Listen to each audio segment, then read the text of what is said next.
اللهم صل على رسوله الكريم اما بعد اعوذ بالله من الشیطان الرجیم بسم اللہ الرحمن الرحیم ان یمسسکم کرہ فقد مس القوم قرح مثل وتلك الايام نداولها بین الناس وليعلم الله الذين آمنوا ويتخذ منكم شهداء والله لا يحب الظالمين صدق الله العظيم رب اشرح لي صدري ويسر لي امري واحلل عقدة من لساني يفقهوا قولي واجعل لي وزيرا من اهلي آمين یا رب العالمین۔ جیسا کہ آپ کو معلوم ہے کہ ہمارا جو ٹاپک چل رہا ہے وہ ہے کہ امت مسلمہ کے زوال کے اسباب کیا ہیں، اور اس حوالے سے ہم نے جو ابھی تک سمجھا ہے یا یہاں پہ ڈسکشن ہوئی ہے وہ اس بات پہ ہوئی تھی کہ اس سے پہلے کہ ہم امت مسلمہ کے زوال کے اسباب کو سمجھیں، ہمیں اس پورے ٹاپک کو ذرا اچھی طریقے سے سمجھنا ہے کہ کوئی بھی قوم جو ہے وہ آخر کیوں عروج پاتی ہے اور آخر کیوں وہ زوال سے دوچار ہو جاتی ہے۔ یعنی قوموں کا عروج و زوال یہ بھی کسی قاعدے کے تحت ہی ہوتا ہے، اور اس حوالے سے بہت سے لوگوں نے پھر سوچا اور غور کیا ہے۔ پہلے لیکچر میں ہم نے جو بڑے بڑے ہسٹورینز ہیں ان کے نظریات اس حوالے سے آپ کے سامنے رکھے تھے۔ ان میں جو ہے سب سے بڑا نام جو ہے ابن خلدون کا ہے۔ ابن خلدون کا کیا نظریہ ہے اس حوالے سے، پھر ہم نے کہا تھا کہ ٹوائن بی ایک بہت بڑا مورخ ہے، اس کا ہم نے ذکر کیا تھا، اسپینگلر کا ذکر کیا تھا، پھر گبن کا ذکر کیا تھا۔ تو یہ بڑے بڑے ہسٹورینز ہیں، یعنی جن کو دنیا اس وقت جو ہے وہ جانتی ہے اور مانتی ہے کہ یہ بڑے ہسٹورینز ہیں۔ تو ہم نے پہلے لیکچر میں یہ دیکھا تھا کہ وہ کیا کہتے ہیں اس حوالے سے، وہ کیا وجوہات بیان کرتے ہیں قوموں کے عروج و زوال کے حوالے سے۔ پھر دوسرے لیکچر میں ہم نے دیکھا تھا کہ جو کنٹمپریری ورلڈ ہے ہمارا، یعنی جس دنیا میں ہم رہ رہے ہیں، ظاہر بات ہے کہ دنیا جو ہے یہ بالکل مختلف ہے اس دنیا سے کہ جو اس سے پہلے سابقہ ادوار میں جس کنڈیشن میں یہ دنیا ہوا کرتی تھی۔ اب یہ بہت تبدیل ہو چکی ہے، اور اس میں جدیدیت نے جو ہے جس طرح دنیا کے اندر ایک بڑی تبدیلی رونما کی ہے، اس سے ہم دیکھ سکتے ہیں کہ یہاں پہ اب انسٹیٹیوشنز موجود ہیں، اب جدید ریاستیں ہیں، ان کے پھر اندر ادارے ہیں۔ تو اس حوالے سے بھی انالیسس جو ہے ہمارے سامنے آنا چاہیے۔ تو ہم نے اس جو ہے حقیقت کو مد نظر رکھتے ہوئے پھر چند بڑے بڑے اکانومسٹ جو ہیں اور جو پولیٹیکل سائنٹسٹ ہیں، جو اسکالرز ہیں آج کے دور کے کنٹمپریری ورلڈ کے، ہم نے ان کے حوالے سے بھی کچھ باتیں آپ کے سامنے رکھی کہ وہ کیا کہتے ہیں کہ قومیں عروج و زوال سے دوچار کیوں ہو جاتی ہیں۔ تو اگر ہم کنکلوڈ کر لیں اس سب باتوں کو جو کہ ہم نے 2 لیکچرز میں کور کی ہیں، تو ہمیں یہ سامنے یہ بات واضح نظر آتی ہے کہ کسی بھی قوم کے عروج و زوال میں 2 قسم کے فیکٹرز ہوتے ہیں، کچھ انٹرنل فیکٹرز ہوتے ہیں، کچھ ایکسٹرنل فیکٹرز ہوتے ہیں۔ یعنی اور زیادہ امپورٹنٹ جو ہے تقریباً تمام جتنے بھی اسکالرز ہیں انہوں نے یہی کہا ہے کہ انٹرنل فیکٹر زیادہ امپورٹنٹ ہے ایکسٹرنل فیکٹر سے۔ ایکسٹرنل فیکٹرز کیا ہیں کہ بھئی کوئی آپ کے ہمسائے میں کوئی بڑا اسٹرانگ جو ہے اپوننٹ موجود ہے، کوئی جنگ چل رہی ہے آپ کے ہمسائے میں، ٹھیک ہے، یا کوئی بہت بڑی بیماری پھیل گئی ہے، یا ماحول خراب ہو گیا ہے، انوائرمنٹل جو ہے ڈیمیج ہو گیا ہے، ٹھیک ہے۔ اسی طریقے سے آج کے دور کے کانٹیکسٹ میں ہم دیکھیں تو کلائمیٹ چینج ایک بڑا فیکٹر ہو سکتا ہے۔ تو یہ سارے فیکٹرز جو ہیں یہ بھی میٹر کرتے ہیں، ٹھیک ہے۔ یا کوئی بڑے کوئی بڑی قوم جو ہے وہ حملہ آور ہو گئی ہے، ٹھیک ہے۔ تو یہ سارے فیکٹرز بھی میٹر کرتے ہیں، ان تمام جو اسکالرز نے یہی بات کی ہے۔ لیکن وہ یہ کہتے ہیں کہ ان کے برعکس کچھ انٹرنل فیکٹرز بھی ہوتے ہیں جو زیادہ امپورٹنٹ ہیں، کہ یہ جو ایکسٹرنل فیکٹرز ہیں یہ تو رہتے ہی ہیں نا، ان کے اوپر تو ہم اپنی جو بھی کمزوریاں ہیں یا اپنی جو بھی کوتاہیاں ہیں ان کو ان کی بنا پر جو ہے ہم اگنور نہیں کر سکتے۔ تو وہ کہتے ہیں کہ اصل امپورٹنٹ چیز ہوتی ہے انٹرنل فیکٹرز ہیں، اور انٹرنل فیکٹرز میں جو ہے بڑے نظریات، بڑی چیزیں جو ہیں انہوں نے پیش کی، جیسے فار ایگزامپل نظریہ ہے، آئیڈیولوجیکل جو ایک ایسپیکٹ ہے وہ کتنا امپورٹنٹ ہے کہ بعض اوقات جو ہے آپ کے نظریات ہی ایسے ہوتے ہیں، قوم کے ایسے نظریات بن جاتے ہیں کہ اب اس کو زوال پذیر ہونا ہی ہوتا ہے، ٹھیک ہے۔ اگر آقا قوموں کو آپ دیکھیں گے، وہ قومیں جو دنیا کے اندر جن کو عزت اور سطوت ملی ہوئی، تو آپ دیکھیں گے ان کے اندر کچھ خاص نظریات ہیں، کچھ خاص قسم کے نظریات ہیں، کچھ سوچ وہ رکھتے ہیں۔ اور اسی طریقے سے آپ غلام قوموں کو اگر اسٹڈی کریں گے تو آپ کو یہ نظر آ جائے گا کہ ان کے اندر بھی کچھ خاص قسم کے اوصاف پیدا ہو جاتے ہیں۔ کچھ نظریاتی جو ہے ایسی کمیاں ہیں جو ان کے اندر پیدا ہو جاتی ہیں، جس کی وجہ سے وہ زوال سے دوچار ہو جاتے ہیں۔ جیسے بڑا نظریہ جو ہے سب نے بات کی کہ یہ نظریہ کہ جو بھی ہمارے اوپر حاکم آ کے بیٹھ جائے ہم نے اس کو قبول کر لینا ہے، ہم نے اس کی اتھارٹی کو چیلنج نہیں کرنا ہے۔ اب بیسیکلی ہے تو ایک نظریہ، لیکن یہ نظریہ اگر آپ کو پتا ہے کہ کسی بھی سوسائٹی کے اندر سرایت کر جائے یا اس کے اندر پینیٹریٹ کر جائے تو کیا ہوگا کہ حکمران جو ہیں، جو طاقتور ہیں، ان کی اکاؤنٹیبلٹی ختم ہو جائے گی، ان کا احتساب نہیں ہو سکے گا۔ جب ان کا احتساب نہیں ہوگا تو پھر کیا ہوگا؟ پھر ایلیٹ کیپچر ہوگا، پھر یہ لوگ جو ہیں وہ کسی بھی قوم کے وسائل کے اوپر تسلط جما لیں گے، اور پھر وہ اپنے اس تسلط کو مستحکم سے مستحکم تر کرتے چلے جائیں گے، یہاں تک کہ جو ہے عوام الناس بالکل بے بس ہو جائیں گے، اور اوپر جو یہ لیڈرز ہیں، یہ جو چند خاندان ہیں، وہ پورے ملک کے وسائل کے اوپر قابض ہو جائیں گے۔ ٹھیک ہے، تو ہے تو بیسیکلی ایک نظریہ جس نے جو ہے یہ حالات پیدا کر دیے ہیں۔ اگر یہ نظریہ ہو کسی قوم کا کہ نہیں، کہ جو بھی اوپر بیٹھا ہوا ہے وہ اگر غلط کام کرے گا تو ہم اسے روکیں گے، تو پھر یہ حالات پیدا نہ ہوں۔ ٹھیک، کچھ نظریاتی کمزوریاں ہوتی ہیں، پھر اس کے بعد ہم دیکھتے ہیں کہ پھر وہ جس کا ڈائریکٹ امپیکٹ یہ پڑتا ہے کہ پھر جو قیادت ہے وہ کرپٹ ہو جاتی ہے، ایک قیادت کرپٹ ہو جاتی ہے تو پھر انسٹیٹیوشنز بھی کرپٹ ہو جاتے ہیں، پھر اس کے اندر جو ہے فیصلے میرٹ پہ نہیں ہوتے، وہاں پر جہاں پر فیصلے میرٹ پہ نہیں ہوتے تو وہاں پر انکمپیٹنسی پیدا ہو جاتی ہے۔ ٹھیک ہے، یعنی وہ جو قوم ہے اس کی لیڈرشپ کمپیٹنٹ نہیں رہتی، یعنی وہ اتنی قابل نہیں رہتی کہ جو چیلنجز ہیں ان کو پورا کر سکے یا ان کے جواب دے سکے۔ تو یہ ساری چیزیں ایک دوسرے کے ساتھ انٹر لنکڈ ہیں۔ ٹھیک ہے، تو یہ سارے انٹرنل فیکٹرز، اس کے اندر ہم نے دیکھا تھا کہ پولیٹیکل فیکٹرز ہیں، اکنامک فیکٹرز ہیں، کلچرل فیکٹرز ہیں، آئیڈیولوجیکل فیکٹرز ہیں، یہ سارے کے سارے عوامل جو ہیں یہ بڑے میٹر کرتے ہیں۔ اچھا، جب یہ سب چیزیں خراب ہو جاتی ہیں تو پھر کیا ہوتا ہے؟ پھر وہی جو ماڈرن اس سوسائٹیز کا مسئلہ ہے کہ جب اس دنیا کے اندر آپ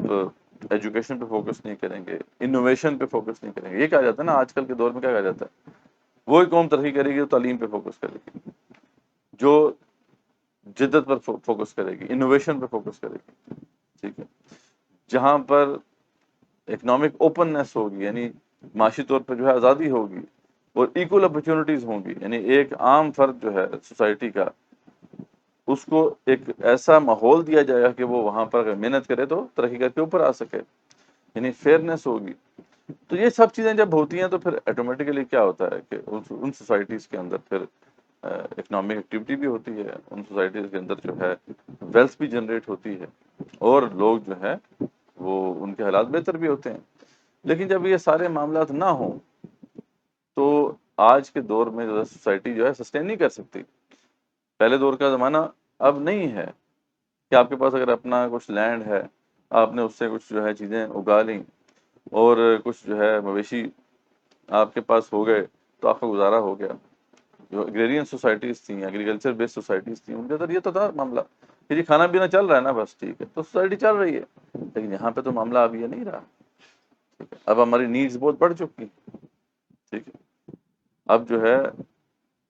جب تک کہ آپ کوئی بھی نیشن جو ہے وہ ویلتھ کو جنریٹ کرنا نہیں جانتی، اس وقت تک وہ سسٹین نہیں کر پائے گی، وہ زوال سے دوچار ہو جائے گی۔ یہاں پہ یعنی یہ تقریباً سمجھنے کی سمری ہے اس تمام باتوں کی جو ابھی تک ہم نے دیکھی ہیں، اور میں سے کوئی بھی ایسی چیز نہیں ہے جس کو جو کہ بڑی مشکل ہو سمجھنا، جس کو سب باتیں جو ہیں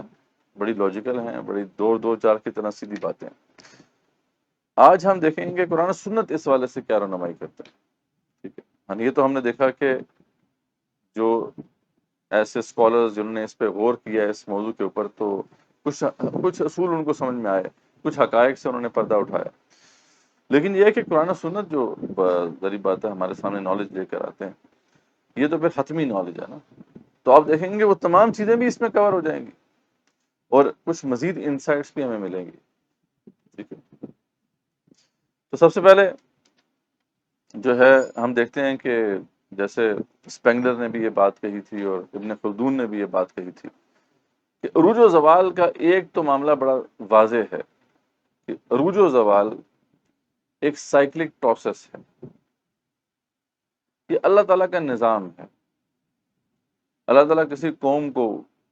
عروج دے دیتے ہیں، کسی کو زوال سے دوچار کر دیتے ہیں، یہ معاملہ چلتا رہتا ہے، ٹھیک ہے، یعنی ہسٹری ریپیٹس اٹ سیلف، بڑا کانسیپٹ جو ہے،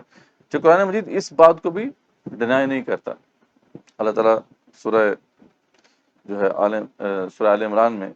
آیت نمبر 140 میں فرماتے ہیں کہ جب مسلمانوں کو شکست سے دوچار ہونا پڑا، جب غزوہ احد کے اندر مسلمان جو ہے ہار گئے، تو اللہ تعالیٰ نے وہاں پہ کیا فرمایا؟ اللہ تعالیٰ فرماتے ہیں کہ ان یمسسکم کرہم فقد مسل قوم کرہم مثلو، اگر تمہیں ابھی کوئی چرخہ لگا ہے تو اس سے پہلے تم بھی اس طرح کا ایک چرخہ دوسروں کو لگا چکے ہو، یعنی بدر میں تو تمہیں فتح ہوئی تھی نا، تو اب احد میں اگر تمہیں شکست ہوگی تو کیا ہوا؟ ٹھیک ہے، وَتِلْكَ الْأَيَّامُ نُدَاوِلُهَا بَيْنَ النَّاسِ، یہ جو ہے دن ہے جو لوگوں کے درمیان ہم پھیرتے رہتے ہیں، ٹھیک، اور یہ اس لیے پھیرتے ہیں، آگے جو اللہ تعالیٰ نے فرمایا کہ اس لیے پھیرتے ہیں کہ وَلِيَعْلَمَ اللَّهُ الَّذِينَ آمَنُوا، تاکہ اللہ جان لے، پرکھ لے کہ سچے ایمان والے کون ہیں۔ کیونکہ حالات اگر بہتر ہی رہیں گے، اگر مسلمان جو ہے وہ ہر وقت فتح یاب ہی ہوتے رہیں گے اور قومیں جو ہیں ان کے اندر عروج ہی رہے گا، تو پھر ٹیسٹ تو نہیں ہوگا نا، ٹیسٹ تو اس وقت ہوتا ہے جب حالات برے ہوں۔ تو یہاں پر ہر عروج کو زوال ہے اس دنیا کے اندر، اللہ تعالیٰ نے یہ ایک سلسلہ رکھا ہوا ہے، یہاں پر ہر عروج کے بعد ایک زوال آتا ہے، ٹھیک ہے، پھر زوال کے بعد عروج بھی آتا ہے۔ یہ تلک الایام نداولها بین الناس، لوگوں کے درمیان ہم دنوں کو پھیرتے رہتے ہیں، اور اس کی بھی کوئی حکمت ہوتی ہے۔ تو اللہ فرماتے ہیں ایک تو تمہیں ہم نے پرکھنا تھا کہ تم میں سے ایمان والے کون ہیں، اور وَيَتَّخِذَ مِنْكُمْ شُهَدَاءَ، اور ہم تمہیں شہادت بھی تو دینا چاہتے تھے، ٹھیک ہے، شہادت ہے مطلوب و مقصود مومن، نہ مال غنیمت نہ کشور کشائی۔ وہ جو شاعر نے کہا ہے کہ بھئی اصل تو مقصد ہمارا شہادت ہے تاکہ جنت ہمیں مل جائے، ٹھیک ہے، اصل تو مقصد یہ ہے نا۔ تو اللہ تعالیٰ فرماتے ہیں اگر تم فتح یاب ہوتے رہو گے، اگر تمہارا عروج ہی چلتا رہے گا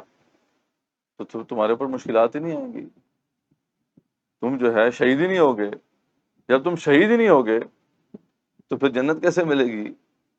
تو دیکھیں ایک طرح سے تو اگر آج ہم اپنی حالت دیکھیں کہ ہم تو زوال سے دوچار ہو چکے ہیں، اور زوال کی بھی انتہا گہرائیوں پہ ہیں ہم،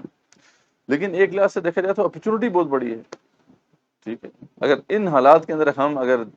امت مسلمہ کے عروج کے لیے کوشش کرتے ہیں تو اس کا اجر بہت زیادہ ہے۔ دوسرا یہ ہے کہ جہاں جہاں بھی مسلمانوں کے اوپر جو ہے ظلم ہو رہا ہے، تو ٹھیک ہے، مظلوم جو ہے اس کے لیے جنت کی کنفرمیشن ہے، اور وہ شہید بھی ہو رہے ہیں مسلمان، تو یہ بھی تو ایک اللہ تعالیٰ کی حکمت کا ایک حصہ ہے، ٹھیک ہے۔ تو ایک تو یہ بات بھی جو کہ دیگر بڑے مورخین نے اس پہ بات کی، قرآن مجید اس کو ڈینائی نہیں کرتا،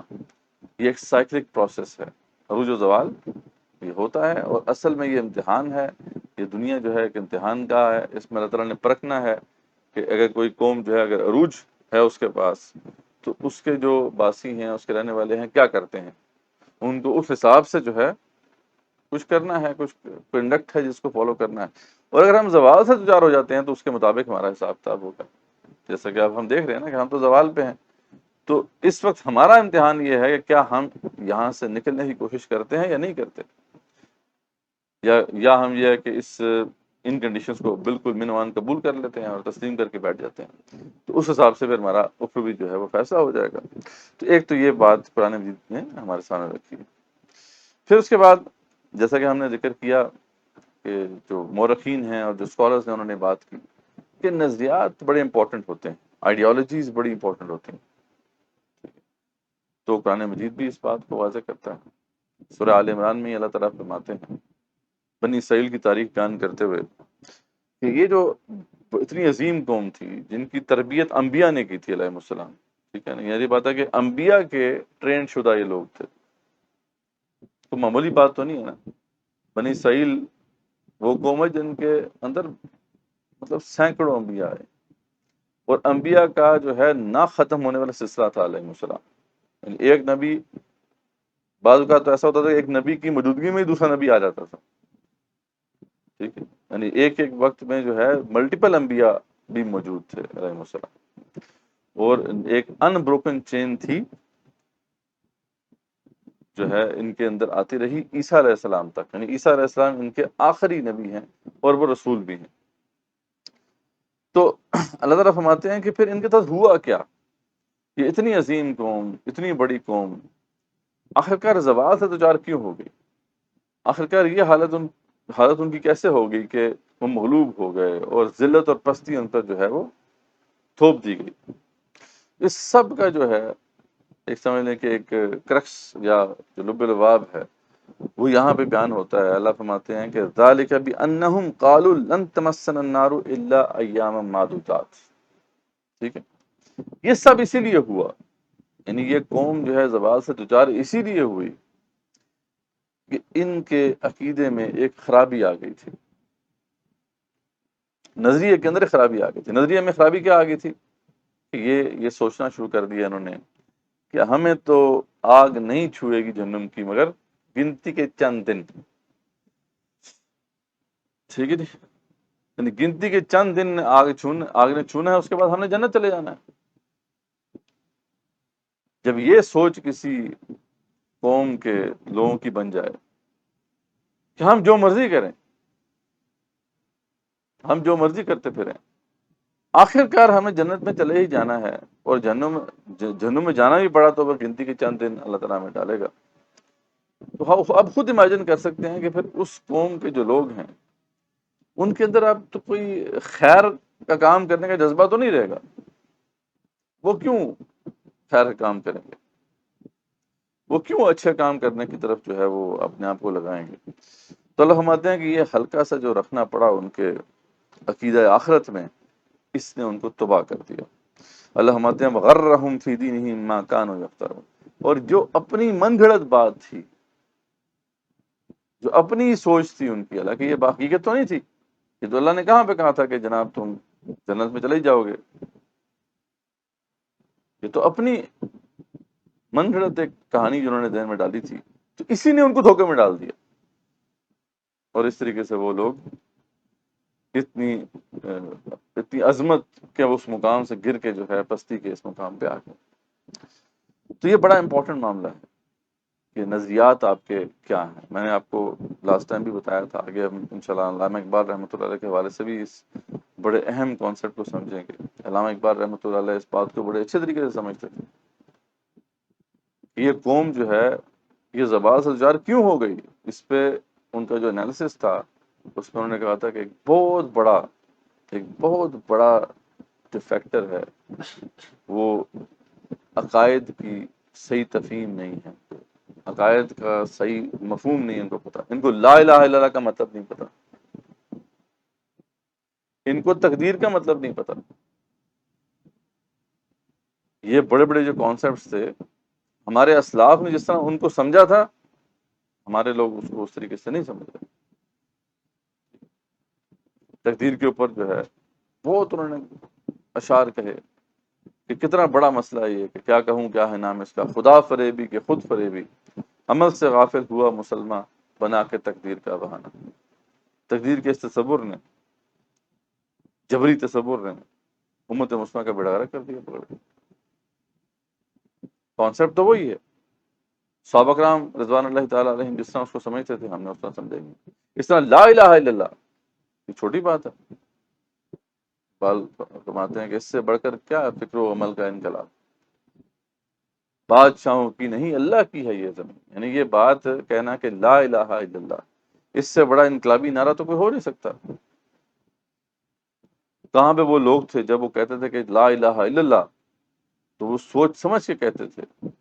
اس کا مطلب جانتے تھے کہ لا الہ الا اللہ کا مطلب کیا ہے کہ اللہ کے سوا اب کوئی بادشاہ، کوئی حاکم ہم قبول نہیں کریں، اور کوئی اگر اللہ کے سوا بادشاہی یا خدائی کا دعویٰ کر رہا ہے تو ہم اس کو نیچا کر کے چھوڑیں۔ کہاں پہ یہ سوچ تھی؟ خود امیجن کر لیں کہ کسی قوم کے اندر یہ سوچ آ جائے، وہ تو گلوبل لیڈر بن جائے گی۔ تو بات یہ ہے کہ عقیدے کی خرابی، نظریات کی خرابی بڑی امپورٹنٹ ہوتی ہے۔ اس لیے کسی قوم کو اگر ہم نے آگے ہم نے یہ دیکھنا ہے نا، ابھی تو ہم زوال کے اسباب دیکھ رہے ہیں، لیکن آگے ہم نے جب اس پہ بات کرنی ہے کہ قوم کو اب دوبارہ سے عروج کیسے دلانا ہے ہم نے، تو پہلے نظریات پہ کام کرنا پڑے گا، ٹھیک ہے۔ پھر اس کے بعد ہم نے دیکھا تھا کہ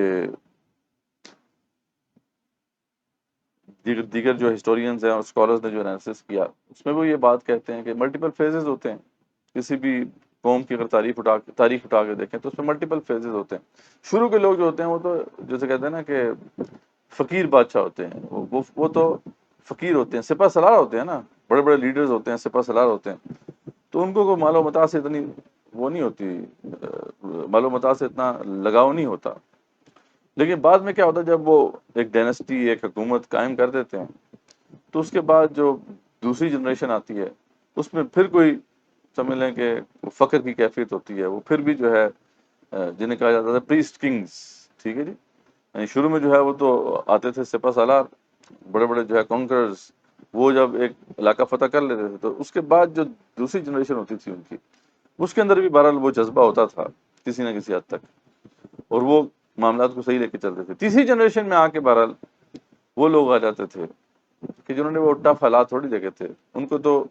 یہ ورثے کے اندر جو ہے ساری بادشاہت اور یہ ساری آسائشیں مل جاتی تھی، تو پھر وہ جو ہیں وہ عیاش بادشاہ بن جاتے تھے، ٹھیک ہے جی۔ اور یہاں سے پھر قوم کا جو ہے زوال شروع ہو جاتا تھا۔ بڑی بڑی قوموں کا ذکر قرآن مجید میں بھی ہے، جیسے قوم سبا کا ذکر آتا ہے، قوم سبا کی بھی تاریخ پڑھیں تو آپ کو یہی نظر آتا ہے، خود بنی اسرائیل کی تاریخ میں آپ کو یہ چیز نظر آتی ہے۔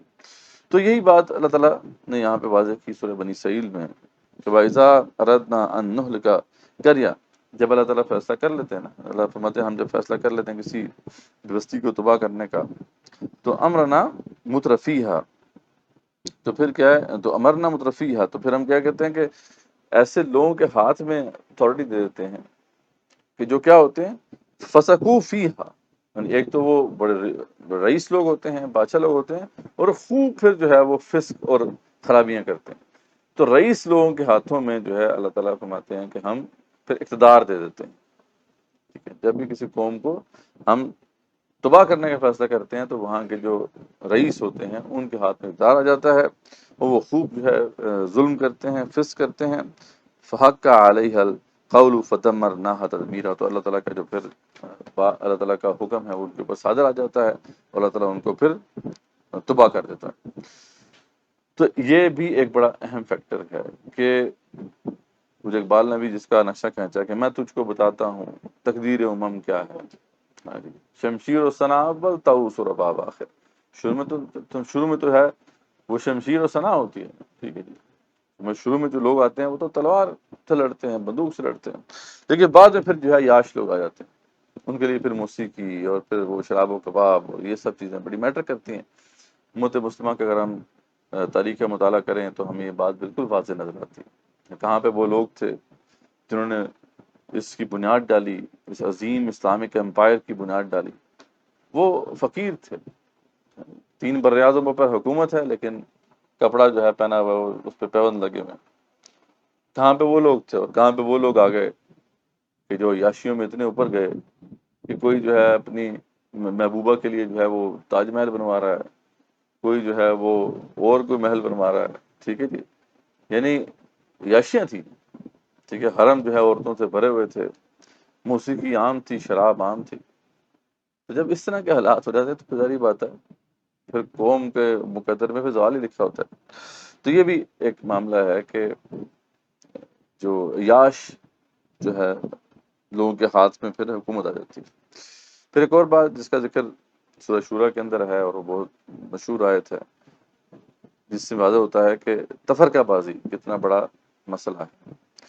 تو اللہ فرماتے ہیں شرع لکم من الدین ما وصی بہ نوح والذین اوحینا الیک وما وصینا بہ ابراہیم وموسیٰ وعیسیٰ ان اقیموا الدین ولا تتفرقوا فیہ، ہم نے اللہ فرماتے ہیں کہ شریعت میں تمہارے لیے وہی حکم رکھا ہے جس کی وصیت ہم نے نوح علیہ السلام سے کی تھی، اور جو ہم آپ کی طرف ہے رسول اکرم صلی اللہ علیہ وسلم وہی کر رہے ہیں، اور جس کی وصیت ہم نے ابراہیم اور موسیٰ اور عیسیٰ علیہ السلام کو کی تھی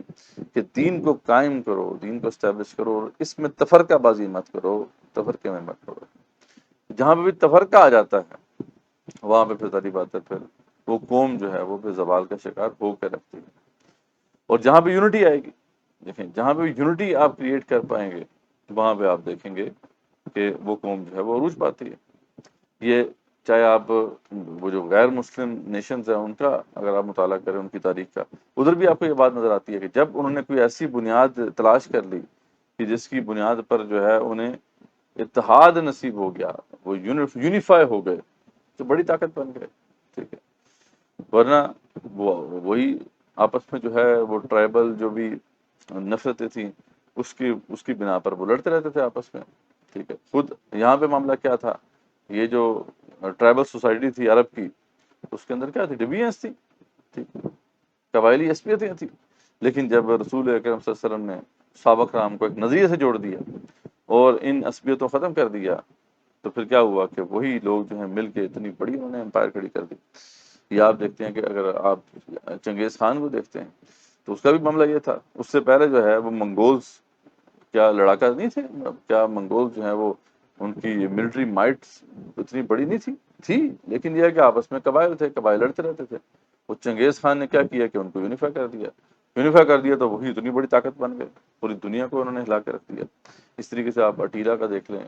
جو باربیرینز تھے اس کا لیڈر تھا، ٹھیک ہے۔ اس طرح اور بھی جو بڑے بڑے جو لیڈرز ہیں، تو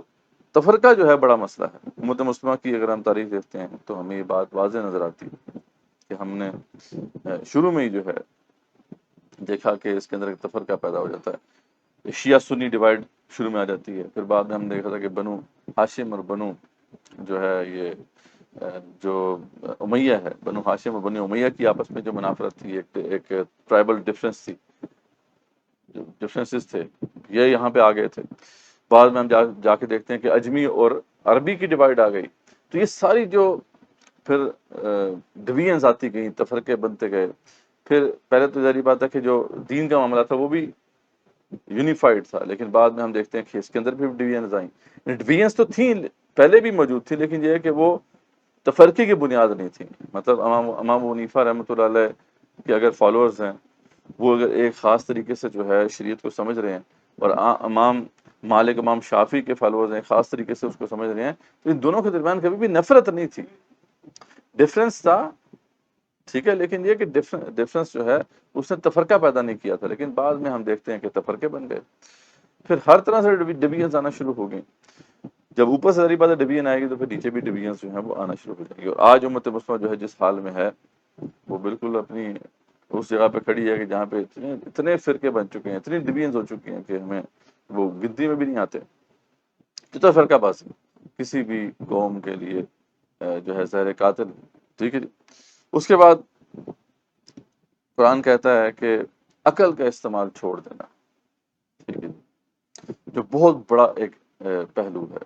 اللہ تعالیٰ فرماتے ہیں کہ وَلَا تَقْفُ مَا لَيْسَ لَكَ بِهِ عِلْمٌ إِنَّ السَّمْعَ وَالْبَصَرَ وَالْفُؤَادَ كُلُّ أُولَٰئِكَ كَانَ عَنْهُ مسؤولا، کہ بے شک جو ہے اس کے پیچھے مت لگو، اس بات کے پیچھے جس کا تمہیں علم نہیں دیا گیا۔ بے شک سماعت ہے، بصارت ہے، سوچنے کی صلاحیت ہے، اس کے بارے میں تم سے سوال ہوگا۔ اور یہ وہ سنہری اصول تھا جو اللہ تعالیٰ نے بنی اسرائیل کو بھی سمجھایا تھا، اور عین ممکن ہے کہ یہ سنہری اصول اللہ تعالیٰ نے تمام جو پہلے اقوام گزری ان کو بھی سمجھایا، ٹھیک ہے، کہ ایسی بات کے پیچھے مت لگو جس کا تمہارے پاس نالج نہیں۔ کوئی بھی قوم جو ہے جب عقل کا استعمال چھوڑ دیتی ہے، جب وہ علم کے پیچھے نہیں چلتی، تو پھر ظاہری بات ہے اس کے برعکس دوسرا طریقہ کیا ہوتا ہے کہ سپرسٹیشنز، توہمات کے پیچھے چلنا۔ یا تو آپ علم کے پیچھے چلیں گے یا پھر توہمات کے پیچھے چلیں گے، من گھڑت روایات کے پیچھے چلیں گے۔ تو ایسے خود سوچ رہے ہیں نا کہ کوئی قوم جب سوچنا ہی چھوڑ دے گی، جو سب سے جسے کہتے ہیں نا کہ بڑی فیکلٹی اللہ تعالیٰ نے ہمیں عطا کی ہے، جس کو استعمال کر کے ہم اس دنیا کے جو چیلنجز ہیں ان پہ ایک طرح سے عبور حاصل کرتے ہیں، ان سے نمد آزما ہوتے ہیں۔ جب ہم وہ سوچنا ہی چھوڑ دیں گے تو ظاہر بات ہے پھر ہمارا پرسانیہ حال تو کوئی بھی نہیں ہوگا۔ تو یہ کتنا بڑا معاملہ ہے، کتنا بڑا اصول ہے جو اللہ تعالیٰ نے دیا تھا۔ دیکھیں یہ وہ اصول ہے کہ جو ہم نے مغرب کو دیا، یعنی یہ اتنی بڑی حقیقت ہے جسے تمام لوگ اب مانتے ہیں، یعنی یہ غیر مسلم جو ہسٹورین ہیں ان کو اب پڑھ کے دیکھو، چاہے اپنے جو مسلمانوں کی اسٹوریز ہیں ان کو پڑھ کے دیکھ لیں. یہ بات ایک اب ازر من الشمس ہے. یہ مسلمان تھے جنہوں نے یہ اصول مغربیوں کو سمجھا دیا، ویسٹرنرز کو سمجھا دیا، اور اس اصول کو سمجھ کے دیکھیں وہ کہاں پہنچے، جس کے بارے میں اقبال کہتے ہیں کہ عروج آدم میں خاکی سے یہ انجم سہمے جاتے ہیں، یہ ٹوٹا ہوا تارا مہ کامل نہ بن جائے. کہاں پر اب انسان پہنچا ہے؟ ابھی مارس پر جو ہے وہ لینڈ کرنے کا سوچ رہا ہے، اور جو سائنس اینڈ ٹیکنالوجی میں ترقی ہوئی ہے وہ صرف اس ایک اصول کو سمجھنے کی بات ہے. بس جس قوم نے وہ ایک اصول سمجھ لیا وہ قوم ترقی کر جائے گی. یہ اصول ہمیں اللہ تعالیٰ نے سمجھایا تھا، اس لیے دنیا میں ہم نے پھر حکومت کرنی. لیکن کیا ہوا کہ ہم ویسٹ کو یہ اصول سمجھا کے خود اس اصول کو چھوڑ دیا. ہمارے ہاں اس زمانے میں صوفیت کی تحریک شروع ہو چکی تھی، اور وہاں پہ یہ بات آ چکی تھی کہ جی اصل تو حقیقت جو ہے وہ تو صوفیہ جانتے ہیں، اور صوفیہ بھی وہ کہ جو گمراہ صوفی تھے. صوفیہ کے اندر بھی دو گروہ تھے. ایک گروہ وہ تھا جو بڑی بات ہے حق پر کھڑا تھا، لیکن یہ ہے کہ وہ گروہ جو کہ باطل کے اوپر کھڑا تھا، اس کے نظریات پھر آگے پھیلنا شروع ہو گئے. اور اس میں تو اصول یہ تھا عقل کا استعمال ہم نے کرنا ہی نہیں ہے. عقل سے زیادہ امپورٹنٹ جو ہے وہ تو مذہبی تجربہ ہے، وہ تو روحانی تجربہ ہے، وہ روحانی واردات ہیں. ٹھیک ہے، جب کسی قوم کا یہ نظریہ بن جائے یا اس کی یہ سوچ بن جائے، یہ جو حقیقت مجھے نظر آ رہی ہے یہ تو میٹر ہی نہیں کرتی، اصل حقیقت تو وہ ہے جو میں ایکسپیرینس کروں گا روحانی پلین کے اوپر، تو اس کا اس دنیا سے تو کوئی تعلق نہیں ہے پھر. تو ایسے ہی ہم نے جو ہے نظریات کو اپنا لیا، اور جہاں پہ بھی یہ سوچ آ جاتی ہے تو ظاہری بات ہے پھر وہاں پہ وہ جسے وہ علم لدنی کہتے ہیں نا، تو وہ تو کہتے ہیں جی یہ تو شیخ صاحب کے پاس تو اللہ کا عطا کردہ علم ہے، ہمیں کیا پتا کیا چیز ہے. تو ہم نے تو اس کے پیچھے چلنا ہے، وہ شیخ صاحب نے جو بتا دیا بس ٹھیک ہے. جیسے کہ پہلے ان کے ہاں یہ تصور تھا کہ جو پوپ نے بتا دیا وہ بس آخری بات ہے، ختم بات. نہ تو آپ پوپ کو سوال کریں گے کوئی، نہ اس کو چیلنج کریں گے آپ، جو بات اس نے بتا دی ہے وہی حرف آخر ہے. تو اس سے تقدس جنم لیتا ہے. یعنی ایسی سوسائٹی کے اندر پھر جو ہے جو پوزیشنز ہوتی ہیں ان کی امپورٹنس زیادہ ہو جاتی ہے، ان کو ایک تقدس مل جاتا ہے. اس میں پھر یہ میٹر نہیں کرتا کہ ایک جو لیڈر ہے وہ کیپیبل ہے یا نہیں کیپیبل، یہ میٹر کرتا ہے کہ وہ گدی پہ بیٹھا ہے کہ نہیں بیٹھا ہوا. تو آج دیکھیں گدیاں چل رہی ہیں، سیاسی گدیاں علیحدہ ہیں، ٹھیک ہے، سماجی گدیاں علیحدہ ہیں، مذہبی گدیاں علیحدہ ہیں، چل گدیاں ہی رہی. کیوں؟ کیونکہ قوم کا مزاج ہی ہے کہ بھائی عقل کا تو استعمال ہم نے کرنا نہیں. تو یہ بہت بڑا فیکٹر ہے. مطلب علامہ اقبال رحمۃ اللہ نے بھی اس پہ بہت زیادہ زور دیا. ظاہر بات ہے کیونکہ علامہ اقبال نے تو ایک طرح سے قرآن کی تشریح پیش کی ہے، تو قرآن تو اس بات کو بالکل واضح طور پہ بیان کر رہا ہے. کوئی بھی نبی ایسا نہیں آیا ہے، کوئی بھی رسول ایسا نہیں آیا علیہ السلام کہ جس نے آ کر دلیل کی بنیاد پر دعوت نہ پیش کی. کسی نے یہ نہیں کہا کہ میں اللہ کا رسول ہوں بس میرے پیچھے آ جاؤ. سب نے کہا کہ دیکھو سوچو غور کرو، سوچو اور غور کرو کہ جن کے پیچھے تم لگے ہوئے ہو، جن کو تم خدا بنائے بیٹھے ہو، ان مورتیوں کو، یہ کیا ہے؟ اسماء سمیتموها انتم وآباؤکم، نام ہی تو ہیں جو تم نے اور تمہارے آباء و اجداد نے گھڑ لیے ہیں. ما انزل اللہ بہا من سلطان، اللہ کی طرف سے کوئی دلیل تو تمہارے پاس ہے نہیں ہے جو نازل ہوئی. سب نے یہ دلیل پیش کی. لیکن آج ہم نے کیا فیصلہ کر لیا؟ ہم نے فیصلہ کر لیا ہے کہ بھی دلیل کی تو ضرورت ہے ہی نہیں، آنکھیں بند کر کے ہم نے مانا. تو یہ بہت بڑا فیکٹر ہے جو قرآن بیان کرتا ہے، جس کی وجہ سے جو ہے قومیں جو ہیں وہ زوال کا شکار ہوتی ہیں. پھر اس کے بعد ایک بڑا اصول جو ہے سورہ نساء میں اللہ نے بیان فرمایا کہ ان اللہ یأمرکم ان تؤدوا الامانات الی اہلها. اللہ تعالیٰ فرماتے ہیں کہ اللہ تمہیں حکم کرتا ہے، ان اللہ یأمرکم ان تؤدوا الامانات الی اہلها، کہ امانتوں کو ان کے اہل لوگوں تک پہنچاؤ. ٹھیک ہے، اور جتنی بھی کی رسپانسبل پوزیشنز ہوتی ہیں کسی بھی قوم کے لیے وہ امانتیں ہوتی ہیں، وہاں پہ اہل لوگوں کو پہنچانا یہ قوم کی ذمہ داری ہوتی ہے.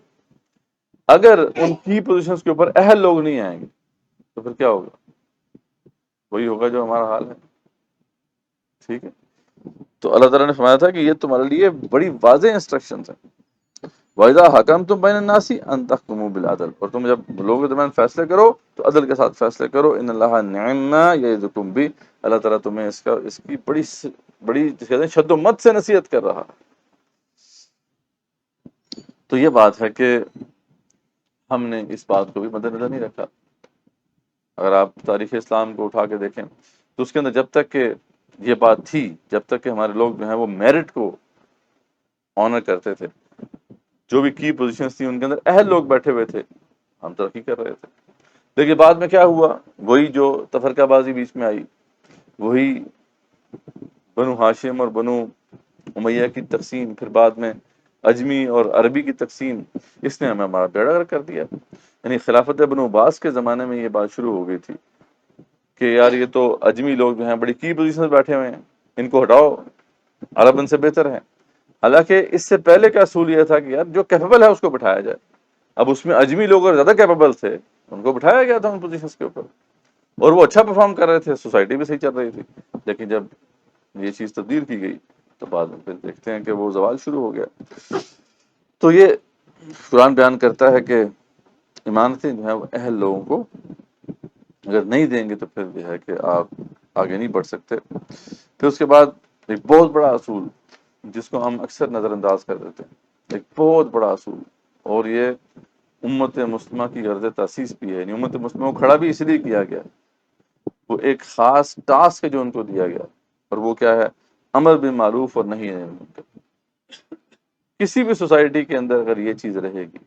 وہ سوسائٹی کبھی بھی زوال سے دوچار نہیں ہو سکتی. کیونکہ جب آپ برائی کو دیکھیں گے، اس کو روکیں گے، تو برائی تو پھر طریقے سے پھیل نہیں سکے گی. اور یہاں پہ صرف امر بالمعروف اور نہی عن المنکر یہ جو ہے سوسائٹی کی بات نہیں ہو رہی کہ سوسائٹی میں کوئی آپ کسی کو برائی کرتے ہوئے دیکھیں تو روک دیں بس. What about the leaders? حاکم اگر نہیں کر رہے کام صحیح تو ان کو بھی تو روکنا یہ ہے، اسی ذمہ داری کے پارٹ ہے. وہ والا پہلو تو ہم نے بالکل چھوڑ دیا کہ وہ جو کرتے رہے، ہمیں کیا اس سے غرض. جبکہ عمر بن خطاب کے زمانے میں انہوں نے کیا کہا تھا، جب پوچھا انہوں نے، سارے بدو کھڑے ہوئے تھے، صحابہ بھی کھڑے تھے، پوچھا کہ اچھا اگر میں قرآن و سنت کے مطابق فیصلے نہ کروں تو کیا کرو گے؟ تو پھر بدو کھڑا ہوا، اس نے کہا عمر پھر یہ تلوار ہے، اس سے ہم تو سیدھا کر دیں گے. ٹھیک ہے جی، یہ بات ہے، یہ ایک اسپرٹ ہے اسلامک سوسائٹی کا. جب اسلامک سوسائٹی کی ایک روح ہے کہ اس کے اندر یہ ایک جذبہ ہوتا ہے کہ وہ برائی کو جو ہے روکتے ہیں، چاہے وہ حاکم میں کیوں نہ رہا. تو یہاں پہ تو بے شمار پھر آیات بھی ہیں، احادیث بھی ہیں جن میں اس بات کو واضح کیا گیا. جیسے فار ایگزامپل اللہ تعالیٰ جو ہے سورہ ہود میں فرماتے ہیں کہ وما کان ربک لیہلک القری بالظلم. اللہ تعالیٰ کسی بھی قوم کو ظلم سے ہلاک نہیں کرتا. ٹھیک ہے، ایسا نہیں کہ اس پہ ظلم کر دے اور اس کو ہلاک کر دے. وَأَهْلُهَا مُصْلِحُونَ، جبکہ وہاں کے جو رہنے والے ہیں وہ اصلاح کرنے والے ہیں. یعنی جب تک کہ کسی قوم میں مصلحون رہتے ہیں، اصلاح کرنے والے رہتے ہیں، ریفارمرز رہتے ہیں، وہ قوم تباہ نہیں ہوتی. اور ریفارم کرنا کیا ہے؟ یہ وہی ہے، امر بالمعروف اور نہی عن المنکر کی ذمہ داری. اور پھر بڑی جو مشہور روایت ہے، آپ نے یقیناً سنی ہوگی، یہ جو ہے روایت امام بخاری نے بھی اسے کوٹ کیا ہے، مسند احمد میں بھی ہے، پھر ترمذی میں بھی ہے، اور بھی مختلف جو کتب احادیث میں یہ روایت موجود ہے کہ رسول اکرم صلی اللہ علیہ وسلم نے فرمایا کہ اللہ تعالیٰ کی حدود کے بارے میں نرمی برتنے والے اور ان میں مبتلا ہونے والے کی مثال ان لوگوں جیسی ہے جنہوں نے کشتی میں سفر کرنے کے لیے قراندازی کی تو بعض کے حصے میں نیچے والی منزل آئی اور بعض کے حصے میں اوپر والی منزل آئی. یعنی آپ صلی اللہ علیہ وسلم نے اس پورے فلسفے کو بڑے خوبصورت مثال سے سمجھایا. تو بس نیچے والوں کو پانی کے لیے اوپر والوں کے پاس سے گزرنا پڑتا تھا، تو اس سے اوپر والوں کو تکلیف ہوتی تھی. ٹھیک ہے، چنانچہ اس خیال سے کہ اوپر کے لوگوں کو ان کے آنے جانے سے تکلیف ہوتی ہے، نیچے والوں میں سے ایک شخص نے کڑھاڑا لیا اور کشتی کے نچلے حصے میں سوراخ کر ڈالا. ٹھیک ہے، یعنی کشتی میں سوار تھے لوگ، اوپر کے لوگ تھے جو ہے وہ آرام سے پانی لے سکتے تھے، نیچے والے جو ہے ان کو پانی نہیں ملتا تھا، ان کو اوپر سے جو ہے پانی لے کے آنا پڑتا تھا۔ ایک بیوقوف تھا، اس نے کہا جی کہ میں تو اب پانی نیچے سے لوں گا، اس نیچے سے کلاڑی ماری، پانی لینا شروع کر دیا، ٹھیک ہے جی۔ اوپر والے اس کے پاس آئے اور کہا تجھے کیا ہو گیا بھائی؟ اس نے کہا تمہیں میری وجہ سے تکلیف ہوتی تھی اور پانی کے بغیر میرا گزارا نہیں تھا، ٹھیک ہے، بس اگر انہوں نے اس کا ہاتھ پکڑ لیا تو اس سے بھی بچا لیا اور وہ خود بھی بچ گئے، لیکن اگر انہوں نے اسے سراغ کرنے کے لیے اس کی مرضی پر چھوڑ دیا تو اسے بھی ہلاک کر دیا اور اپنے آپ کو بھی ہلاک کر ڈالا۔ مطلب بڑی خوبصورت مثال ہے نا، کہ معاشرے میں ایک بندہ بگاڑ پیدا کر رہا ہے، ٹھیک ہے، تو اگر آپ اس کو بگاڑ سے نہیں روکیں گے تو پھر سوسائٹی بھی جائے گی۔ تو یہ اصول بیان کیا گیا کہ اس لیے اسلامک سوسائٹی کے اندر اگر کوئی برائی کر رہا ہے اس کو روکنا جو ہے اس کی مدد کرنا بھی ہے اور اپنی مدد کرنا بھی ہے، کہ اس کو روکنے سے جو ہے وہی اس کا بھی بھلا ہو جائے گا اور معاشرے کا بھی بھلا ہو جائے گا، اور اس کے برعکس اگر ہم ایسا نہیں کریں گے تو دونوں کو ہم جو ہے وہ نقصان میں ڈال دیں گے۔ اس طریقے سے ایک اور روایت جسے امام احمد نے بھی کوٹ کیا اور یہ طبرانی میں بھی روایت ہے کہ یہ حضرت عائشہ صدیقہ تنہا سے یہ روایت موجود ہے کہ ایک مرتبہ رسول اکرم صلی اللہ علیہ وسلم میرے پاس تشریف لائے، میں نے آپ کے چہرے اقدس سے جان لیا کہ آپ صلی اللہ علیہ وسلم کچھ فرمانا چاہتے ہیں۔ آپ صلی اللہ علیہ وسلم نے وضو کیا، پھر کسی سے کلام کیے بغیر باہر تشریف لے گئے۔ میں حجروں کی طرف سے مسجد کے قریب ہوئی تو میں نے آپ صلی اللہ علیہ وسلم کو فرماتے ہوئے سنا کہ اے لوگو، بے شک اللہ فرماتا ہے نیکی کا حکم دو اور برائی سے روکو۔ یعنی آپ صلی اللہ علیہ وسلم نے وہاں پر یہ خطبہ ارشاد فرمایا کہ اللہ کا حکم ہے کہ کیا کرو، نیکی کا حکم دو، برائی سے روکو، قبل اس کے کہ وہ وقت آ جائے جب تم مجھ سے دعا مانگو اور میں تمہاری دعا قبول نہ کروں، تم مجھ سے سوال کرو اور میں تم کو عطا نہ کروں، یعنی ایک طرح سے حدیث قدسی ہے نا یہ، اور تم مجھ سے میری مدد طلب کرو اور میں تمہاری مدد نہ کروں۔ یہ کام اگر تم چھوڑ دو گے تو پھر اس حالت میں پہنچ جاؤ۔ اس طریقے سے بڑی مشہور روایت ہے، اس نے بھی یہ جو ہے مسند احمد میں بھی ہے، ابو داؤد سنن ابی داؤد میں بھی ہے اور ترمذی شریف میں بھی ہے کہ ابو بکر صدیق نے فرمایا کہ ان کے زمانے میں کچھ لوگ غلط مطلب لے رہے تھے ایک آیت کا۔ آیت یہ تھی کہ اگر تم جو ہے خود صحیح چل رہے ہو تو دوسروں کے بارے میں تم سے سوال نہیں ہوگا۔ تو اس پہ جو ہے ابو بکر صدیق رضی اللہ عنہ نے اس بات کی وضاحت فرمائی کہ اے لوگو، تم یہ آیت پڑھتے ہو کہ اے ایمان والو تم اپنی جانوں کی فکر کرو، تمہیں کوئی گمراہ نقصان نہیں پہنچا سکتا، ٹھیک ہے۔ اگر تم ہدایت یافتہ ہو چکے ہو، تو یہ آیت ہے قرآن مجید کی، تو اس کو لوگ غلط طور پہ سمجھ رہے تھے، لوگ سمجھ رہے تھے ٹھیک ہے بھی اب تو ہمیں دعوت دینے کی ضرورت ہی نہیں ہے۔ اللہ تعالیٰ جو ہے یہاں پہ واضح کر رہے ہیں کہ تم اپنی فکر کرو بس۔ تو اس پہ جو ہے انہوں نے فرمایا کہ میں نے رسول اکرم صلی اللہ علیہ وسلم سے سنا ہے کہ جب لوگ ظالم کو ظلم کرتا دیکھیں اور اسے ظلم سے نہ روکیں تو قریب ہے کہ اللہ تعالیٰ ان سب کو عذاب میں مبتلا کر دے، ٹھیک۔ تو یہ بڑی واضح احادیث ہیں اور ہم نے آیات کو بھی دیکھا کہ یہ ایک واضح انسٹرکشن ہے اللہ تعالیٰ کی کہ امر معروف اور نہی عن المنکر تمہیں کرنا ہے۔ اور اس طریقے سے مختلف مقامات پہ جو ہے یہ بھی بیان کیا گیا کہ اس امت کو کھڑا ہی اس لیے کیا گیا، کنتم خیر امۃ اخرجت للناس تأمرون بالمعروف وتنہون عن المنکر۔ یہ قوم تو کھڑی ہی اس لیے کی گئی ہے، اور یہ قوم ہی اگر اس کو بھول جائے، اس کام کو، اس فریضے کو، تو پھر تو اس قوم کی تباہی جو ہے وہ تو یقینی ہے۔ ایک اور جو صحیح روایت میں آتا ہے کہ بنی اسرائیل میں بگاڑ پتہ کیسے پیدا ہوا تھا؟ بنی اسرائیل کے اندر بگاڑ وہاں سے پیدا ہوا تھا جب وہ اپنے میں کسی کو برائی کرتے دیکھتے تو روکتے۔ اچھا روکتے تھے وہ، یہ نہیں کہ انہوں نے یہ کام چھوڑ دیا تھا، ہم نے تو چھوڑ دیا، لیکن وہ روکتے تھے لیکن اس کا بائک آؤٹ نہیں کرتے تھے۔ لیکن حدیث میں آتا ہے کہ اس کے باوجود وہ اس کے ساتھ جو ہے کھانا پینا اور ملنا جلنا ترک نہیں کرتے تھے۔ اس سے کیا ہوا کہ بگاڑ پیدا ہونا شروع ہو گیا۔ یعنی برائی سے روکا تو صحیح، لیکن اگر وہ برائی سے نہیں روکا تو اس کا بائک آؤٹ نہیں کیا۔ اس کا بائک آؤٹ کرنا ضروری ہے، اگر وہ بائک آؤٹ نہیں کریں گے تو اس کا مطلب ہے کہ آپ اس کی بات کو ایکسیپٹ کر رہے ہیں، تو یہاں سے بگاڑ پیدا ہوا اور پوری سوسائٹی خراب ہو گئی۔ پھر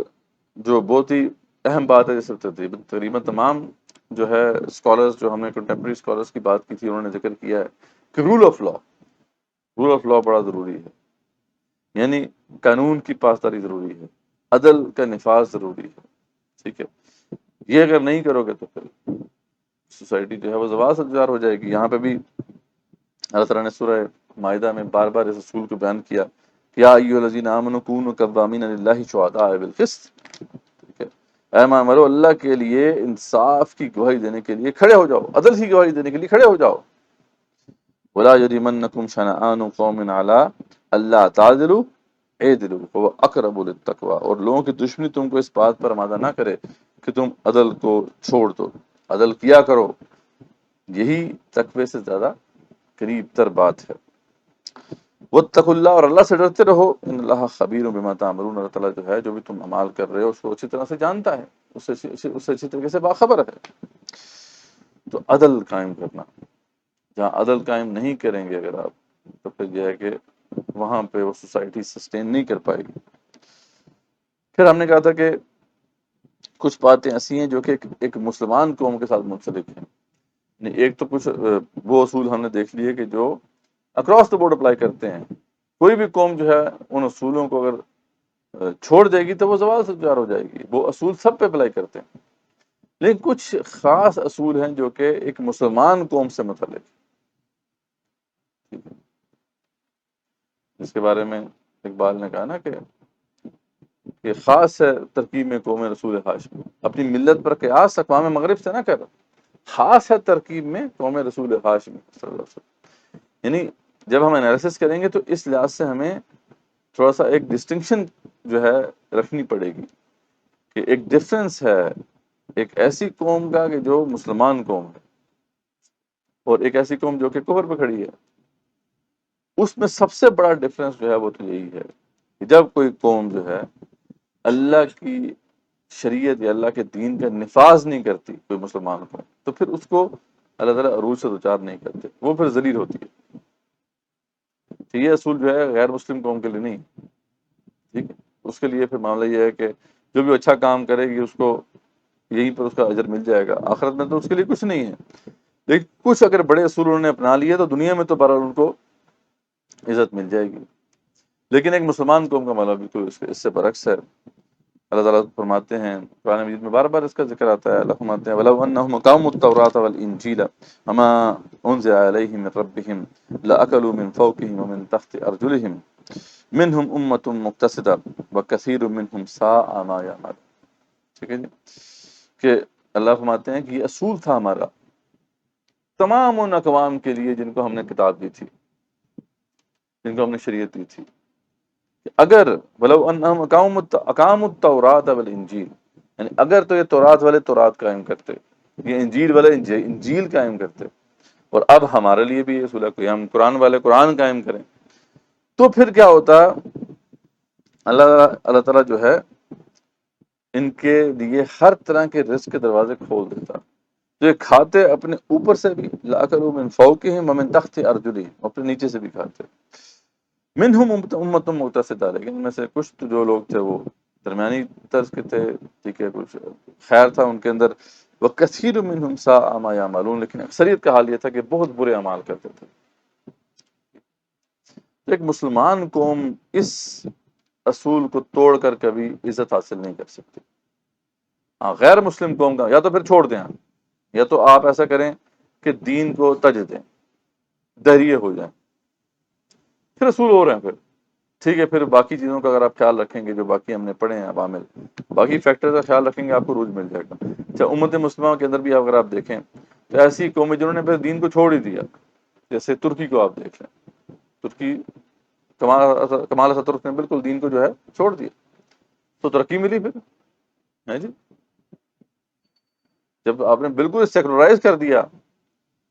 اپنی پوری سوسائٹی کو، تو ٹھیک ہے، پھر آپ کے اوپر رسول پھر وہ کافر والا اپلائی ہوگا، پھر آپ کو ترقی ملے گی، ٹھیک ہے۔ لیکن یہ ہے کہ اگر آپ اسلام کو بھی لے کے چل رہے ہیں ساتھ، تو پھر اصول آپ کے اوپر یہ برا لگے گا۔ یہی حال آپ دیکھ سکتے ہیں پاکستان کا اور مصر کا، ٹھیک ہے، پاکستان کا تو خاص طور پہ ہم نے تو اپنا آئین بھی بنایا تھا اسلام کی بنیاد پر، اور اس میں طے کیا تھا کہ ہم تو یہاں پہ شریعت کا نفاذ کریں گے، تو اس کا تو معاملہ اتنی آسانی سے نہیں چھوٹے گا۔ مصر کا بھی یہی معاملہ ہے، اس کے اندر بھی وہ اسلامک عنصر موجود تھا، تو وہ بھی ابھی تک جو ہے مار کھا رہا ہے۔ آپ دیکھ لیں کہ ترکی نے چھوڑ دیا، مزے ہو رہے ہیں، دبئی نے چھوڑ دیا، یو ای نے چھوڑ دیا، مزے ہیں، کوئی ٹینشن نہیں ہے، انہوں نے تو اصول ہی چھوڑ دیا نا، وہ کہتے ہیں دنیا میں جو بھی برائی ہے وہ لے کے آ جاؤ، کوئی مسئلہ نہیں۔ تو یہ بات ہے کہ جس کو اچھی طریقے سے ہمیں سمجھنا ہے۔ حضرت عمر ابن خطاب حضرت عنہ سے مروی ہے، اور یہ صحیح مسلم کی روایت ہے کہ رسول اکرم صلی اللہ علیہ وسلم نے فرمایا کہ ان اللہ یرفع بہذا الکتاب اقواما ویدع به آخرین، کہ اللہ تعالیٰ اس کتاب کے ذریعے سے کچھ قوموں کو عروج بخشے گا اور اسی کو ترک کرنے کی وجہ سے قوموں کو زوال سے دوچار کر دے گا۔ اس کا بھی یہی مفہوم ہے کہ قرآن نے جو کچھ اصول بیان کیے ہیں، وہ اصول جو بھی قوم اپنا لے گی اس کو عروج ملے گا، وہ اصول جو چھوڑ دے گی اس سے پھر زوال سے دوچار ہونا پڑے گا۔ لیکن مسلمان قوم کے لیے پھر ایڈیشنل اصول بھی ہیں جن کو ہم نے ذکر کیا۔ پھر اس کے بعد جو بہت بڑا ایک پہلو جو تمام قوموں پر اپلائی کرتا ہے وہ یہ کہ جہاد، جب کوئی بھی قوم اس کے اندر جذبہ جہاد ختم ہو جاتا ہے تو پھر زوال اس کا مقدر ہے، ٹھیک ہے۔ اور خود سوچے نا، کسی قوم کے اندر یہ جذبہ ہی نہیں رہا کہ ہم نے اسٹرگل کرنی ہے، کوئی جہاد کرنا ہے، اپنے نظریے کو بالادست کرنے کے لیے لڑائی کرنی ہے، تو اس قوم کو تو یہاں پہ کوئی بھی جو ہے زندہ نہیں چھوڑے گا۔ یہاں تو بڑا سخت کمپٹیشن چل رہا ہے، ٹھیک ہے، یہاں تو لڑائی چلتی ہے، آپ اگر ضعیف ہیں تو بس آپ کے اوپر چڑھائی کر دیں گے وہ جو جو جو یہاں پہ کبھی ہیں۔ تو اس دنیا کے اندر تو آپ کو فائٹ کرنی ہے، تبھی تو آپ سروائیو کریں گے۔ تو اللہ تعالیٰ نے پہلے سے یہ بات واضح کر دی تھی سورہ بقرہ میں کہ دیکھو یسألونک عن الشہر الحرام قتال فیہ، بڑی تفصیلی یہ بات ہے کہ جب جہاد و قتال فی سبیل اللہ کے احکامات بیان کیے گئے تو اللہ تعالیٰ نے بڑی تفصیل سے وہاں بتا دیا تھا کہ تمہیں کیا کرنا ہے کیا نہیں کرنا، لیکن پھر بھی کچھ ریلیکٹنس تھی، صحابہ کرام رضوان اللہ تعالیٰ علیہم نے شروع میں اس بات کو اس طریقے سے نہیں سمجھا تھا، اپنے حرز جانی بنایا تھا۔ تو اللہ تعالیٰ نے پھر ان کو سمجھایا اور کچھ دلائل تھی کہ دیکھو تم اگر لڑائی کرنا چھوڑ دو گے تو کیا خیال ہے تمہارا کہ وہ لڑائی کرنا چھوڑ دیں گے؟ وَلَا يَزَالُونَ يُقَاتِلُونَكُمْ حَتَّى يَرُدُّوكُمْ عَنْ دِينِكُمْ إِنِ اسْتَطَاعُوا، یہ بات پلے باندھ لو اپنے، اگر تم جہاد چھوڑ دو گے تو وہ جہاد نہیں چھوڑیں گے، وہ تو تم سے جہاد کرتے ہی رہیں گے یہاں تک کہ تم پہ اتھارٹی حاصل کر لیں گے، اور جب اتھارٹی حاصل کر لیں گے تو پھر وہ کفر کا نظام نافذ کر دیں گے۔ جب کفر کا نظام نافذ ہو جائے گا تو پھر اس کے تحت تم سب بھی مرتد ہو جاؤ گے، تمہارا ایمان ہی نہیں بچے گا، ایمان سے جاؤ گے۔ اور وَمَن يَرْتَدِدْ مِنْكُمْ عَنْ دِينِهِ، اور پھر پتہ ہے تمہیں کہ جو مرتد ہو جائے اپنے دین سے تو کیا ہوتا ہے، فَيَمُوتْ، اور اسی پہ مر جائے، وَهُوَ كَافِرٌ، تو ایسا شخص کافر ہوتا ہے، فَأُولَٰئِكَ حَبِطَتْ أَعْمَالُهُمْ فِي الدُّنْيَا وَالْآخِرَةِ، ایسے جو لوگ ہوتے ہیں ان کے دنیا اور آخرت کے تمام اعمال جو ہیں وہ زیرو ہو جاتے ہیں۔ وَأُولَٰئِكَ أَصْحَابُ النَّارِ، ایسے لوگ آگ والے ہوتے ہیں، ہم فیہا خالدون، رہیں گے وہ رہتے ہیں اس کے اندر ہمیشہ ہمیشہ۔ تو اللہ تعالیٰ یہاں پہ واضح کر رہے ہیں کہ تم اگر چھوڑ دو گے یہ کام تو پھر وہ نہیں چھوڑیں گے، وہ تو تم پہ پھر چڑھائی کریں گے، تم پہ اقتدار حاصل کر لیں گے اور تمہیں پھر اپنے نیچے کر لیں گے، اور یہ ہمیں امت مسلمہ کی تاریخ میں بالکل واضح نظر آتا ہے۔ اگین یہ وہی سبق ہے جو ہم نے سکھایا ان کو، ٹھیک ہے، ہم ہی سے وہ انسپائر ہوئے تھے۔ یعنی اگر مغرب کے اندر کروسیڈ شروع نہ ہوتے، ان کے جو مولوی تھے نا انہوں نے بھی یہ کہا تھا نا کہ ان کی تو ڈاکٹرین ہی یہ تھی کہ بھئی عیسیٰ علیہ السلام کی جو تعلیمات یہ ہیں کہ ایک تھپڑ مارے کوئی دوسرا گال پیش کر دو، ہے جی، لڑائی کوئی نہیں کرنی ہے، جب تک کہ وہ اس سوچ پہ رہے سوال ان کا مقدر تھا، وہ کسی بھی قوم تھی۔ لیکن پھر ان کے اندر وہ لوگ پیدا ہوئے، انہوں نے کہا نہیں جی اب ہم نے جہاد کرنا، ٹھیک ہے، ہولی وار، کروسیڈ، وہاں سے ان کا عروج شروع ہوتا ہے۔ آپ اٹھا کے دیکھ لیں کہ جب یہ جذبہ پیدا ہوا تو پہلے تو عوام الناس کے اندر یہ تحریک پیدا ہوئی، یعنی ان کے مولویوں نے یہ تحریک شروع کی، پوپ کیا تھے، مولوی تھے نا، ان کے مولویوں نے یہ تحریک شروع کی جہاد کرنا۔ جب بعد میں کیا ہے کہ تحریک ایسے بڑی آگے بڑھی کہ اس کے جو پھر ملٹیپل فیزز تھے، بعد میں جا کے پھر ان کے بادشاہوں کو بھی اس میں آنا پڑا۔ پھر ایک وقت ایسا بھی آیا کہ جو اس کا تھرڈ یا فورتھ ویو ہے، اس میں ان کے جو بادشاہ تھے وہ جہاد کرنے کے لیے پھر آگے بڑھے اور مسلمانوں سے ان کی ٹکر ہوئی، جہاد کرنا شروع کیا تو کچھ بنا۔ ہم نے جہاد پوری دنیا کے اندر جو ہے جہاد کو لے کے ہم جہاد کے ذریعے سے ہم پہنچے، پوری دنیا میں اسلام کو ہم لے کر گئے، لیکن ہم نے خود ہی چھوڑ دیا اسے۔ جذبہ جہاد جب ختم ہو جائے گا تو پھر تری پتہ زوال جو ہے مقدر ہوگا۔ صحیح مسلم کی ایک روایت ہے، بڑی خوبصورت روایت، اور اگین یہ امر بالمعروف و نہی عن منکر کے اس اصول کو بھی آپ ذہن میں رکھیں، اس کو بھی یہ ہائی لائٹ کرتی ہے، اور یہ مسند احمد میں بھی یہ روایت موجود ہے۔ حضرت عبداللہ بن مسعود اس کے راوی ہیں، وہ فرماتے ہیں کہ رسول اکرم صلی اللہ علیہ وسلم نے فرمایا کہ اللہ تعالیٰ نے مجھ سے پہلے جس امت میں جو بھی نبی بھیجا، اصول بیان کر رہے ہیں رسول اکرم صلی اللہ علیہ وسلم، کہ اللہ تعالیٰ نے مجھ سے پہلے جس امت میں جو بھی نبی بھیجا، اس نبی کے لیے اس کی امت میں سے کچھ مددگار اور رفقا ہوتے تھے، ہر نبی کے صحابہ ہوتے تھے، ٹھیک ہے جی، جو اپنے نبی کے طریقے پر کاربند ہوتے اور اس کے عمرہ کی اقتدا کرتے تھے، یعنی جو بھی رسول نے جو راستہ دکھایا ہے اور جو لیڈرز طے کیے ہیں ان کو فالو کرتے تھے۔ پھر ان صحابہ کے بعد کچھ ناخلف اور نافرمان لوگ پیدا ہو جاتے تھے، جنہوں نے اپنے فعل کے خلاف قول اور قول کے خلاف فعل کیا، یعنی ان کے قول و فعل میں تضاد ہوتا تھا۔ لہذا جس شخص نے اپنے ہاتھ کے ساتھ ظلم کے خلاف، یعنی ان ظالموں کے خلاف جو ہے ان سے جہاد کیا، وہ مومن ہے، ٹھیک ہے جی۔ جس نے ان ناخلف جو لوگ تھے، جو ظالم لوگ ہیں، ان کے خلاف ہاتھ سے جہاد کیا، وہ مومن ہے۔ جس نے اپنی زبان سے ان کے ظلم کے خلاف جہاد کیا، وہ بھی مومن ہے، اور جس نے اپنے دل سے ان کے خلاف جہاد کیا، وہ بھی مومن ہے، اور اس کے بعد رائی کے دانے کے برابر بھی ایمان کا کوئی درجہ نہیں رہتا۔ اب یہ حدیث اس سے ملتی جلتی ہے، وہ امر بالمعروف و نہی عن المنکر کی جو مشہور حدیث ہے، صحیحین کی روایت ہے، من رأى منکم منکرا فلیغیرہ بیدہ، کہ جب تمہیں کوئی منکر نظر آئے تو اسے ہاتھ سے روکو، فإن لم یستطع فبلسانہ، اگر اس کی استطاعت نہیں ہے تو زبان سے روکو، فإن لم یستطع فبقلبہ، اور اگر اس کی استطاعت نہیں تو قلب سے روکو، ٹھیک ہے۔ وذالک اضعف الایمان، اور یہ جو ہے بہت ہی کمزور درجے کا ایمان ہے، یعنی اس سے ریلیٹ کریں کہ یہاں پہ جہاد کا ذکر آیا ہے، کہ جو ایسے ظالم لوگ جب آتے تھے ان سے جنہوں نے ہاتھ سے جہاد کیا وہ مومن ہے، جنہوں نے زبان سے جہاد کیا وہ مومن ہے، جنہوں نے دل سے جہاد کیا وہ مومن ہے۔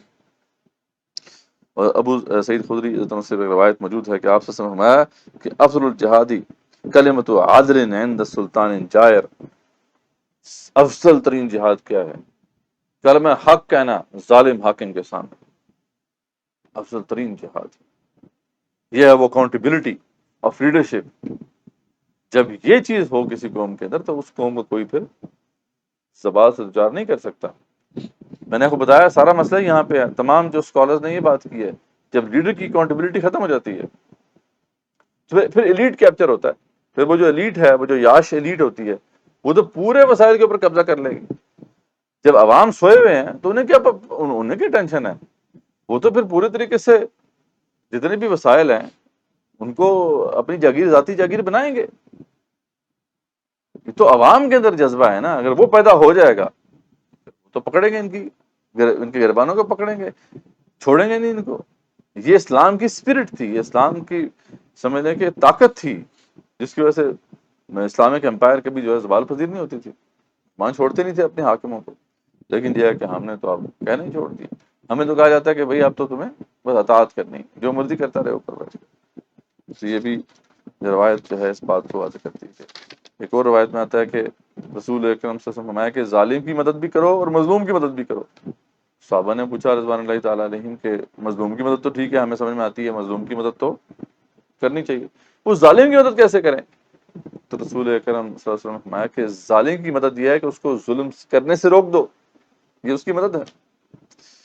تو یہ سارے اصول جو ہیں وہ قرآن مجید سے ہمیں ملتے ہیں اور رسول اکرم صلی اللہ علیہ وسلم کی احادیث سے ہمیں ملتے ہیں۔ تو آپ نے دیکھا کہ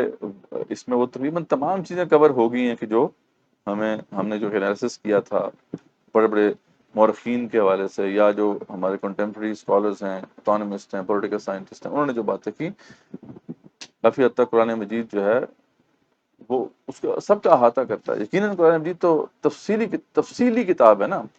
اس کے بارے میں تو آتا ہے کہ تبیان لکل شیء، اس میں ہر شے کی تفصیل موجود ہے۔ وہ الگ بات ہے کہ ہماری نگاہ نہیں ہوتی، ہمارے پاس وہ شعور نہیں ہوتا، وہ حکمت ہمارے پاس نہیں ہے کہ ہم اس سے وہ حکمت تلاش کر سکیں۔ تو بہرحال یہ ہم نے آج کا جو درس تھا اس کے اندر ہم نے یہ دیکھا کہ قرآن مجید میں اور سنت رسول صلی اللہ علیہ وسلم میں اس حوالے سے کیا باتیں ہمارے سامنے رکھی گئی ہیں. اب انشاءاللہ ہم ایک اور اس کا ایک پہلو ہم نے کور کرنا ہے کہ علامہ اقبال رحمۃ اللہ علیہ جو کہ بہت بڑے ترجمان القرآن تھے اور بہت بڑے مفکر اور شاعر مشرق جو اللہ تعالیٰ نے ہمیں عطا کی، ان کی اس حوالے سے کیا نگاہ تھی، وہ کیا انالیسس پیش کرتے ہیں، امت مسلمہ کے زوال کے کیا اسباب ہیں ان کے نزدیک، وہ انشاءاللہ ہم دیکھیں گے نیکسٹ ٹائم. اور پھر ہم آگے دیکھیں گے نکلنے کی صورت کیا ہے. تو ابھی تو ہم یہ سمجھ رہے ہیں کہ زوال کے اسباب کیا ہیں، تاکہ ہم گہرائی سے اس پورے مسئلے کو سمجھ لیں، پھر ہم آگے جو سلوشن ہے اس کی طرف جائیں گے. چلو تو نیکسٹ ٹائم تک پھر یہ جو ہے ہم کنکلوڈ کر لیتے ہیں ابھی. جزاکم اللہ خیر، وآخر دعوانا الحمدللہ رب العالمین.